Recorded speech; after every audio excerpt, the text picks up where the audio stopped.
सिपाही को अपनी लाल पगड़ी पर, सुंदरी को अपने गहनों पर और वैद्य को अपने सामने बैठे हुए रोगियों पर जो घमंड होता है, वही किसान को अपने खेतों को लहराते हुए देखकर होता है। झींगुर अपने ऊख के खेतों को देखता तो उस पर नशा सा छा जाता। 3 बीघे ऊख थी, इसके 600 रुपए तो अनायास ही मिल जाएंगे। और जो कहीं भगवान ने दाढ़ी तेज कर दी तो फिर क्या ही पूछना। दोनों बैल बुढ़े हो गए। अब की नई गोई बटेसर से मेले से ले आएगा। कहीं 2 बीघे खेत और मिल गए तो लिखवा लेगा। अरे रुपए की क्या चिंता। बनिए अभी से उसकी खुशामद करने लगे थे। ऐसा कोई ना था जिससे उसने गांव में लड़ाई ना की हो। वो अपने आगे किसी को कुछ ना समझता था। तो नमस्कार दोस्तों, आज की प्रेमचंद की कहानी है मुक्ति मार्ग। मेरा नाम है नितिन और आप मुझे सुन रहे हैं मेरे चैनल बोधि वेदा पर। अगर आप हमसे पहली बार जुड़ रहे हैं तो चैनल को सब्सक्राइब करें। अगर कहानी पसंद आए तो कहानी को लाइक करें और कमेंट करके अपने सुझाव हमें दें। चलिए शुरू करते हैं। एक दिन संध्या के समय वो अपने बेटे को गोद में लिए मटर की फलियां तोड़ रहा था। इतने में उसे भेड़ों का एक झुंड अपनी तरफ आता दिखाई दिया। वो अपने मन में कहने लगा, इधर से भेड़ों के निकलने का रास्ता ना था। क्या खेत की मेड़ पर से भेड़ों का झुंड नहीं जा सकता था? भेड़ों को इधर से लाने की क्या जरूरत? ये खेत को कुचलेंगी, चरेंगी, इसका डांट कौन देगा? मालूम होता है बुद्धू गरेड़िया है। बच्चा को घमंड हो गया, तभी तो खेतों के बीच से भेड़े लिए चला जाता है। जरा इसकी ठिठाई तो देखो। देख रहा है कि मैं खड़ा हूं, फिर भी भेड़ों को लौटाता नहीं। कौन मेरे साथ कभी रियायत की है कि मैं इसकी मुरव्वत करूं? अभी एक भेड़ा मोल मांग लूं तो 5 ही रुपए सुनाएगा। सारी दुनिया में 4 रुपए के कंबल बिकते हैं, पर यह 5 रुपए से नीचे की बात नहीं करता। इतने में भेड़े खेत के पास आ गई। झींगुर ने ललकार कर कहा, अरे ये भेड़े कहाँ लिए आते हो? बुद्धू नम्र भाव से बोला, अरे मैं तो डांड पर से निकल जाएंगी, घूमकर जाऊंगा तो कोस भर का चक्कर पड़ेगा। तो झींगुर बोला, तो तुम्हारा चक्कर बचाने के लिए मैं अपने खेत क्यों कुचलवाऊं? अरे डांड ही पर से ले जाना है तो और खेतों के डांड से क्यों नहीं ले गए? क्या मुझे कोई चूहड़ चाहमार समझ लिया? या धन का घमंड हो गया? लौटाओ इनको। बुद्धू बोला, मैं तो आज निकल जाने दो, फिर कभी इधर से आऊं तो सजा चाहे जो दे देना। झींगुर बोला, अरे कह दिया कि लौटाओ इन्हें। अगर एक भेड़ भी मेड़ पर आई तो समझ लो तुम्हारी खैर नहीं। बुद्धू ने कहा, अरे महतो, अगर तुम्हारी एक बेल भी किसी भेड़ के पैरों तले आ जाए तो मुझे बैठाकर 100 गालियां देना। बुद्धू बातें तो बड़ी नम्रता से कर रहा था, किंतु लौटाने में अपनी हेठी समझता था। उसने मन में सोचा, इसी तरह जरा जरा धमकियों पर भेड़ों को लौटाने लगा तो फिर मैं भेड़े चरा चुका। आज लौट जाऊं तो कल को कहीं निकलने का रास्ता ही न मिलेगा। सभी रौब जमाने लगेंगे। बुद्धू भी बूढ़ा आदमी था। 12 कोड़ी भेड़ें थीं। उन्हें खेतों में बिठाने के लिए फिर रात 8 आने कौड़ी मजदूरी मिलती थी। इसके उपरांत दूध बेचता था, ऊन के कंबल बनाता था। सोचने लगा, इतने गर्म हो रहे हैं, मेरा कर ही क्या लेंगे? कुछ इनका दबैल तो हूं नहीं। अब भेड़ों ने हरी हरी पत्तियां देखी तो अधीर हो गईं, खेत में घुस पड़ी। बुद्धू उन्हें डंडों से मार मार कर खेत के किनारे हटाता था और वे इधर उधर से निकलकर खेत में जा पड़ती थी।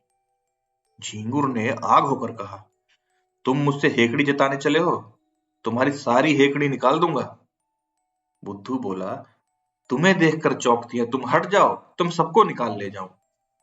झींगुर ने लड़के को तो गोद से उतार दिया और अपना डंडा संभालकर भेड़ों पर पिल पड़ा। धोबी भी इतनी निर्दयता से अपने गधे को ना पीटता होगा। किसी भेड़ की टांग टूटी, किसी की कमर टूटी, सब ने बै बै का शोर मचाना शुरू कर दिया। बुद्धू चुपचाप खड़ा अपनी सेना का विध्वंस अपनी आंखों से देखता रहा। वो ना भेड़ों को हाँकता था, ना झींगुर से कुछ कहता था, बस खड़ा तमाशा देखता रहा। 2 मिनट में झींगुर ने इस सेना को अपने अमानुषिक पराक्रम से मार भगाया।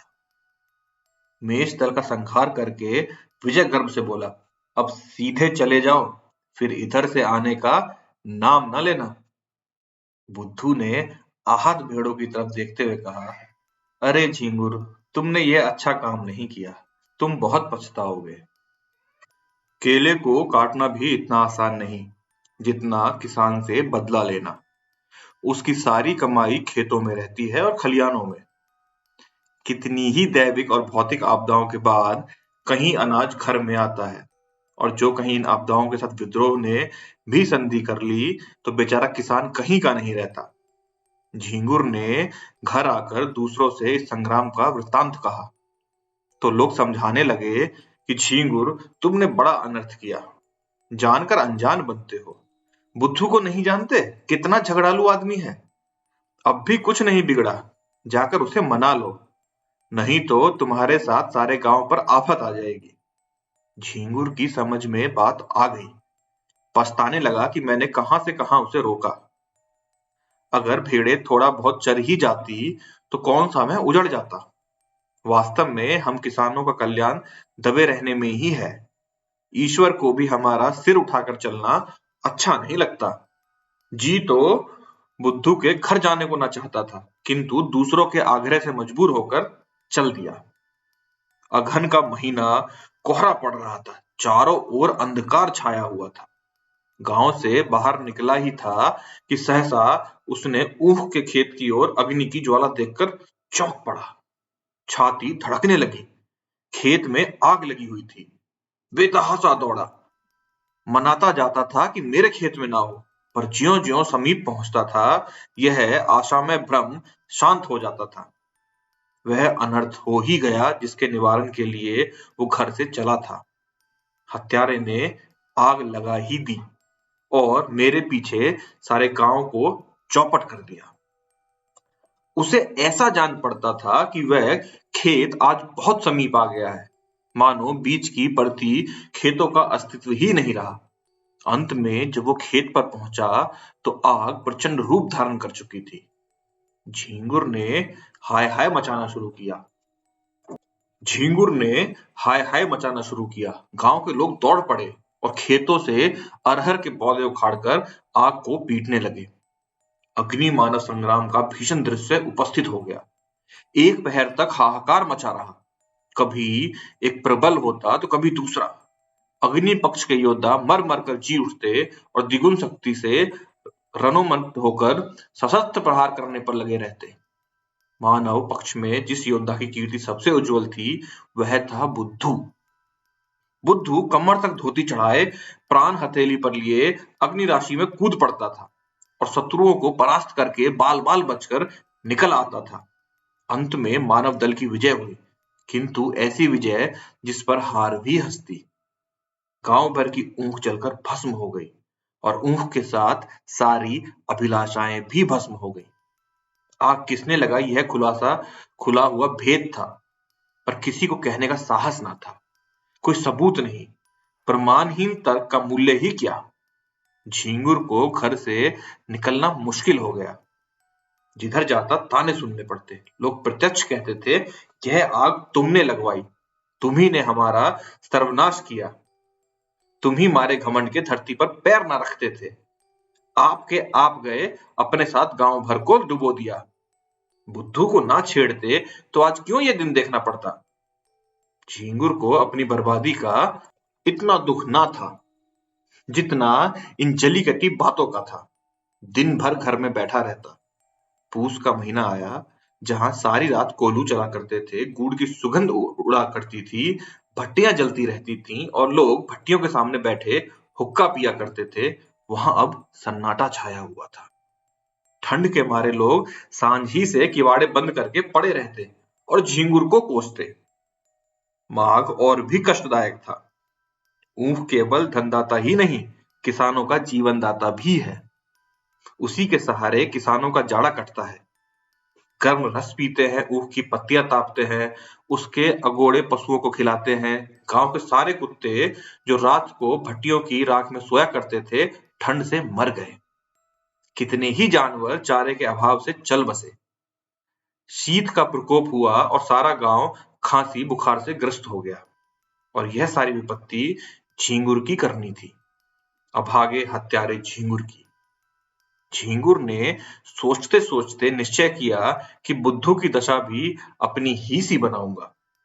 उसके कारण मेरा सर्वनाश हो गया और चैन की बंसी बजा रहा है, मैं भी उसका सर्वनाश करूंगा। जिस दिन इस घातक कलह का बीजारोपण हुआ, उसी दिन से बुद्धू ने इधर आना छोड़ दिया था। झींगुर ने उससे रफ्त जब्त बढ़ाना शुरू किया। वो बुद्धू को दिखाना चाहता था कि तुम्हारे ऊपर मुझे बिल्कुल भी संदेह नहीं है। एक दिन कंबल लेने के बहाने गया, फिर दूध लेने के बहाने गया। बुद्धू ने उसका खूब आदर सत्कार किया। चिलम तो आदमी दुश्मन को भी पिला देता है, वो उसे बिना दूध और शरबत पिलाए ना आने देता। झींगुर आजकल एक सन लपेटने वाली कल में मजदूरी करने जाया करता था। बधुआ कई कई दिनों की मजदूरी खट्टी मिलती थी। बुद्धू की तत्परता से झींगुर का रोजाना खर्च चलता था। अतएव झींगुर ने खूब रफ्त रफ्त बढ़ा दिया।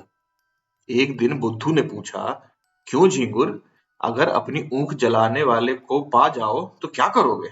सच कहना। झींगुर ने गंभीर भाव से कहा, मैं उससे कहूं, भैया तुमने जो कुछ किया बहुत अच्छा किया, मेरा घमंड तोड़ दिया, मुझे आदमी बना दिया।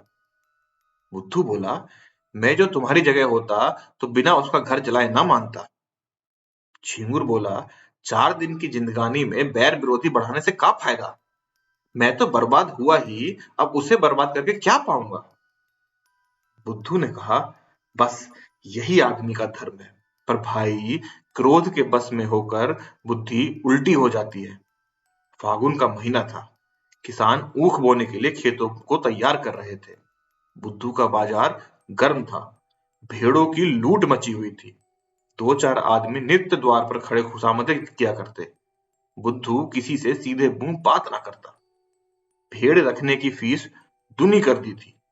अगर कोई ऐतराज करता तो बेलगा कहता, तो भैया भेड़े तुम्हारे गले तो नहीं लगाता हूं, जी न चाहे मत रखो, लेकिन मैंने जो कह दिया उससे एक कौड़ी भी कम नहीं हो सकती। गरज थी, लोग उस रुखाई पर भी उसे घेरे में ही रहते थे, मानो पंडे किसी यात्री के पीछे हों। लक्ष्मी का आकार तो बहुत बड़ा नहीं, और वह भी समयानुसार छोटा बड़ा होता रहता है। यहाँ तक कि कहीं वह अपना विराट आकार समेटकर उसे कागज के चंद अक्षरों में छिपा लेती है। कभी कभी मनुष्य की जिह्वा पर जा बैठती है। आकार का लोप हो जाता है, किंतु उनके रहने को बहुत स्थान की जरूरत होती है। वो आई और घर बढ़ने लगा। छोटे घर में उनसे नहीं रहा जाता। बुद्धू का घर भी बढ़ने लगा। द्वार पर बरामदा डाला गया। 2 की जगह 6 कोठरियां बनवाई गईं। यूं कहिए कि मकान नए सिरे से बनने लगा। किसी किसान से लकड़ी मांगी, किसी के खपरों का आव लगाने के लिए उपले, किसी से बांस और किसी से सरकंडे। दीवार की उठवाई देनी पड़ी, वो भी नगद नहीं, भेड़ों के बच्चों के रूप में।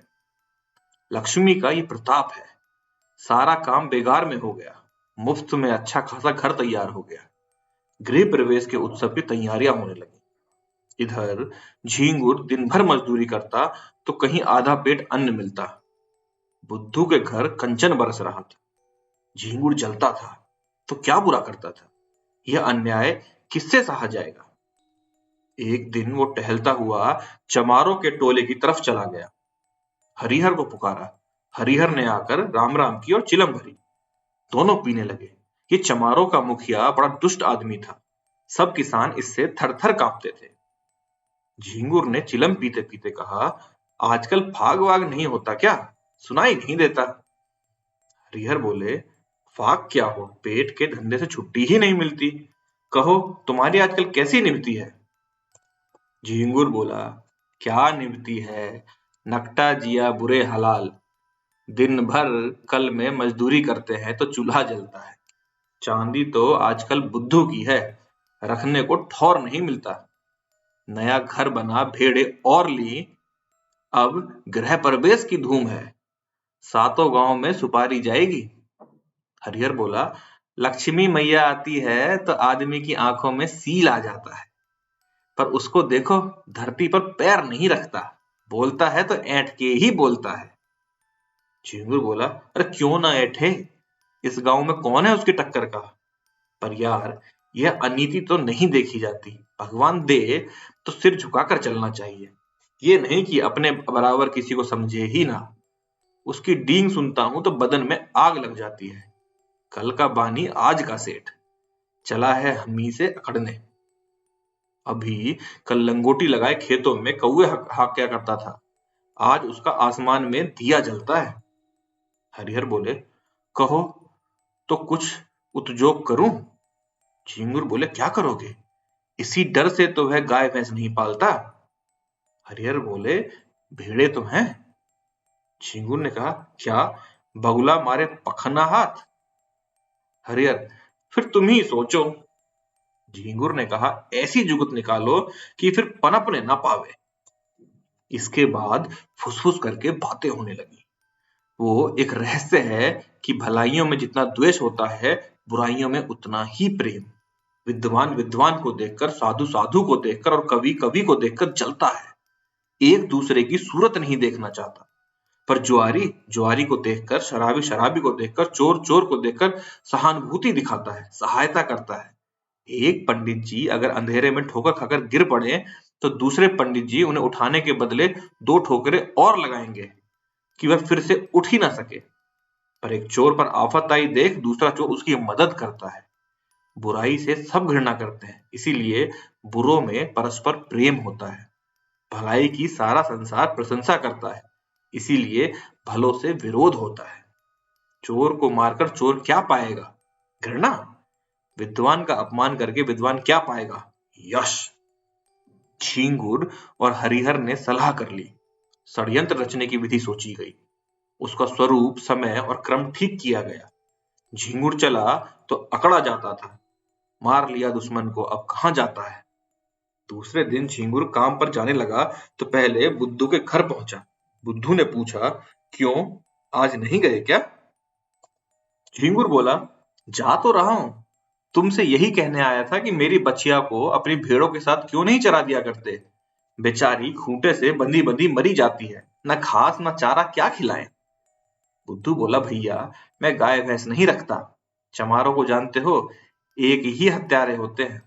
इसी हरिहर ने मेरी 2 गौवें मार डाली, ना जाने क्या खिला देता है। तब से कान पकड़े कि अब गाय भैंस ना पालूंगा। लेकिन तुम्हारी एक ही बछिया है, उसका कोई क्या करेगा, जब चाहो पहुंचा दो। यह कहकर बुद्धू अपने गृहोत्सव का सामान उसे दिखाने लगा। घी, शक्कर, मैदा, तरकारी सब मंगा रखा था। केवल सत्यनारायण की कथा की देर थी। झींगुर की आंखें खुल गईं। ऐसी तैयारी ना उसने स्वयं कभी की थी, ना किसी को करते देखी थी। मजदूरी करके घर लौटा तो सबसे पहला काम जो उसने किया वो अपनी बछिया को बुद्धू के घर पहुंचाना था। उसी रात को बुद्धू के यहाँ सत्यनारायण की कथा हुई। ब्राह्मण भोज भी किया गया। सारी रात विप्रों का आगत स्वागत करके गुजरी। भेड़ों के झुंड में जाने का अवकाश ही नहीं मिला। प्रातःकाल भोजन करके उठा ही था कि एक आदमी ने आकर खबर दी, बुद्धू तुम यहाँ बैठे हो, उधर भेड़ों में बछिया मरी पड़ी है। भले आदमी उसकी पगहिया भी नहीं खोली थी। बुद्धू ने सुना मानो ठोकर लग गई। झींगुर भी भोजन करके अभी बैठा था। बोला, हाय हाय मेरी बछिया, चलो जरा देखूं तो, मैंने तो पगहिया नहीं लगाई थी। उसे भेड़ों में पहुंचाकर अपने घर चला गया। तुमने ये पगहिया कब लगा दी? बुद्धू बोला, भगवान जाने, जो मैंने उसकी पगड़िया देखी भी हो, मैं तो तब से भेड़ों में गया ही नहीं। झींगुर बोला, जाते ना तो पगहिया कौन लगा देता, गए होगे, याद ना आती होगी। एक ब्राह्मण बोला, मरी तो भेड़ों में ही है ना, दुनिया तो यही कहेगी कि बुद्धू की असावधानी से उसकी मृत्यु हो गई, पगहिया किसी की हो। हरिहर बोला, मैंने कल सांझ को इन्हें भेड़ों में बछिया को बांधते देखा था। बुद्धू बोला, मुझे? हरिहर बोला, तुम नहीं, लाठी कंधे पर रखे बछिया को बांध रहे थे। बुद्धू बोला, बड़ा सच्चा है तू, तूने मुझे बछिया को बांधते देखा था। हरिहर बोला, तो मुझ पर काहे बिगड़ते हो भाई, तुमने नहीं बांधी नहीं सही। ब्राह्मण बोले, इसका निश्चय करना होगा, गौहत्या का प्रायश्चित करना पड़ेगा, कुछ हंसी ठट्टा है? झिंगुर बोला, महाराज कुछ जानबूझकर तो बांधी नहीं, ब्राह्मण बोले, इससे क्या होता है? हत्या इसी तरह लगती है, कोई गऊ को मारने नहीं जाता। झिंगुर बोला, हाँ, गऊओं को खोलना बांधना है तो जोखिम का काम। ब्राह्मण बोले, शास्त्रों में इसे महापाप कहा गया है, गऊ की हत्या ब्राह्मण की हत्या से कम नहीं। झिंगुर बोला, हाँ, फिर गऊ तो ठहरी ही, इसी से ना इनका मान होता है, जो माता सो गऊ। लेकिन महाराज चूक हो गई, कुछ ऐसा कीजिए कि थोड़े में बेचारा निमट जाए। बुद्धू खड़ा सुन रहा था कि अनायास मेरे सिर हत्या मढ़ी जा रही है। झिंगुर की कूटनीति भी समझ रहा था। मैं लाख कहूं मैंने बछिया नहीं बांधी, मानेगा कौन? लोग यही कहेंगे कि प्रायश्चित से बचने के लिए ऐसा कर रहा है। ब्राह्मण देवता का भी उसका प्रायश्चित कराने में कल्याण होता था। भला ऐसे अवसर पर कब चूकने वाले थे? फल ये हुआ कि बुद्धू को हत्या लग गई। ब्राह्मण भी उससे जले हुए थे, कसर निकालने की घात में थे। 3 मास का भिक्षा दंड दिया, फिर 7 तीर्थ स्थानों की यात्रा, उस पर 500 विप्रों का भोजन और 5 गऊओं का दान। बुद्धू ने सुना तो बधिया बैठ गई, रोने लगा तो दंड घटाकर 2 मास कर दिया। इसके सिवा कोई रियायत नहीं हो सकी, ना कहीं अपील, ना कहीं फरियाद। बेचारे को ये दंड स्वीकार करना पड़ा। बुद्धू ने भेड़े ईश्वर को सौंपी। लड़के छोटे थे, स्त्री अकेली क्या क्या करती। गरीब जाकर द्वारों पर खड़ा होता और मुंह छिपाए हुए कहता, गाय की बाछी दिया बनवास।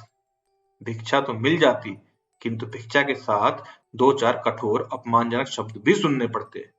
दिन को जो कुछ पाता वही शाम को किसी पेड़ के नीचे बनाकर खा लेता और वहीं पड़े रहता। कष्ट की तो उसे परवाह ना थी, भेड़ों के साथ दिन भर चलता ही था, पेड़ के नीचे सोता ही था। भोजन भी इससे कुछ ही अच्छा मिलता था, पर लज्जा थी भिक्षा मांगने में। विशेष करके जब कोई कर्कशा यह व्यंग कर देती थी कि रोटी कमाने का अच्छा ढंग निकाला है, तो उसे हार्दिक वेदना होती थी, पर करे क्या? 2 महीने के बाद वो घर लौटा। बाल बढ़े हुए थे, दुर्बल इतना मानो 60 वर्ष का बूढ़ा हो। तीर्थ यात्रा के लिए रुपयों का प्रबंध करना था। गरड़ियों को कौन महाजन कर्ज दे? भेड़ों का भरोसा क्या? कभी कभी रोग फैलता है तो रात भर में दल का दल साफ हो जाता है। उस पर जेठ का महीना, जब भेड़ों से कोई आमदनी होने की आशा ही नहीं। एक तेली राजी भी हुआ तो 2 रुपए ब्याज पर। 8 महीने में ब्याज मूल के बराबर हो जाएगा। यहाँ कर्ज लेने की हिम्मत ना पड़ी। इधर 2 महीनों में कितनी ही भेड़ें चोरी चली गई थी। लड़के चराने ले जाते थे, दूसरे गांव वाले चुपके से 1-2 भेड़ें किसी खेत या घर में छिपा देते और पीछे मारकर खा जाते। लड़के बेचारे एक तो पकड़ ना सकते, और जो देख भी लेते तो लड़े क्यों कर? सारा गांव एक हो जाता। 1 महीने में तो भेड़ें आधी भी ना रहेंगी। बड़ी विकट समस्या थी। विवश होकर बुद्धू ने एक बूचड़ को बुलाया और सब भेड़ें उसके हाथ बेच डाली। 500 रुपए हाथ लगे, उसमें से 200 रुपए लेकर तीर्थ यात्रा करने गया। शेष रुपए ब्राह्मण भोज आदि के लिए छोड़ गया। बुद्धू के जाने पर उसके घर में 2 बार सेंध लगी, पर यह कुशल हुई कि जगहट हो जाने के कारण रुपए बच गए। सावन का महीना था, चारों ओर हरियाली छाई हुई थी। झिंगुर के बैल न थे, खेत बटाई पर दे दिए थे। बुद्धू प्रायश्चित से निर्वित हो गया था और उसके साथ ही माया के फंदे से भी। न झिंगुर के पास कुछ था, न बुद्धू के पास। कौन किससे जलता और किस लिए जलता?